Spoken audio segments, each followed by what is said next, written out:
Hello મિત્રો, આપણે જો હવે ડુંગળીની રોપની તૈયારી કરી રહ્યા છીએ.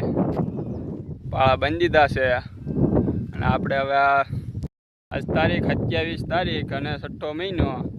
આપણે આખતરવાળા વાવ્યા હતા, એમાં આપણે હવે શીંગોમાં ડુંગળી સોંપવા માટે રોપની તૈયારી કરીએ છીએ. તો આપણે આ પાળા બાંધી દીધા છે અને 4 પાળિયા તૈયાર કરી દીધા. તો હવે આપણે આમાં રોપ છાંટશું કાલે. અત્યારે આજ 15 દી પછી વરાપ નીકળી છે, તો આપણે હવે રોપ છાંટ આ રીતે 3 પાળિયા તૈયાર કરી નાખ્યા. આમાં 3 કિલો બી છાંટશું. કયું છાંટશું એ આપણે કાલે વિડીયોમાં બતાવશું. ને આપણે ડુંગળી જો આ શીંગું છે ઓળાની, આ ઓળાની શીંગ છે. આ માથે તડકો પડે છે તેથી બતાતું ન બરાબર. આ ઓળાની શીંગ છે જે 1.5 મહિનાની થઈ ગઈ. અને આપણે હવે એમાં ડુંગળી સોંપવા માટે રોપ તૈયાર કરવાનો છે.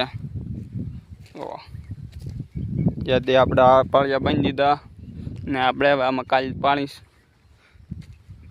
વી છાંટી દેવું ને 1.5 મહિનામાં તૈયાર થઈ જાય એટલે આપણે સોંપી દેવાનું.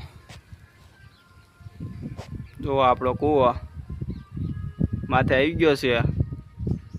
હવે ડુંગળી પાયા જ કરો તો વાંધો જ ન આવે. જો એટલો નીચે રહ્યો છે પહેલાં જ વરસાદમાં. ને આપણી વાવણીની સિંગ છે, 5 દાંડવા વાવેલી છે.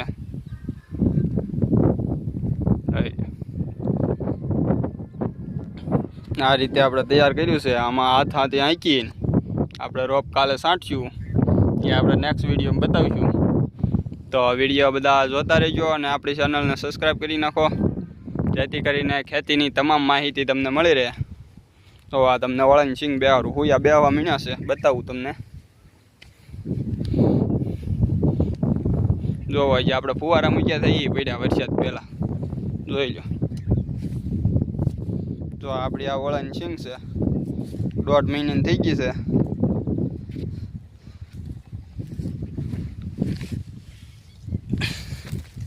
જુઓ આમાં જુઓ મિત્રો, હુયા બેહવાની શરૂઆત થઈ ગઈ છે. હવે આ 1.5 મહિનામાં ઓળામાં નીકળી જશે.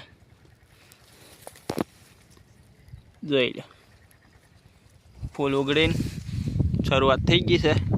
દોડવા બેહવાની શરૂઆત થઈ જાય 15 દિવસમાં. તો આ રીતે છે આપણું વાવેતર.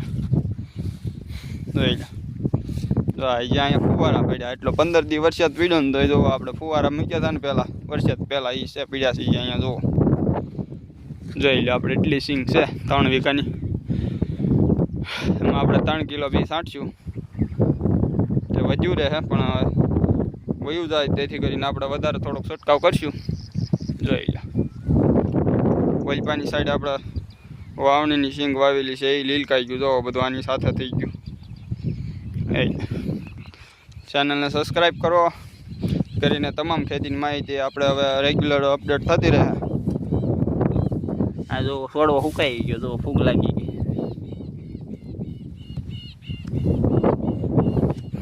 જય શ્રી રામ.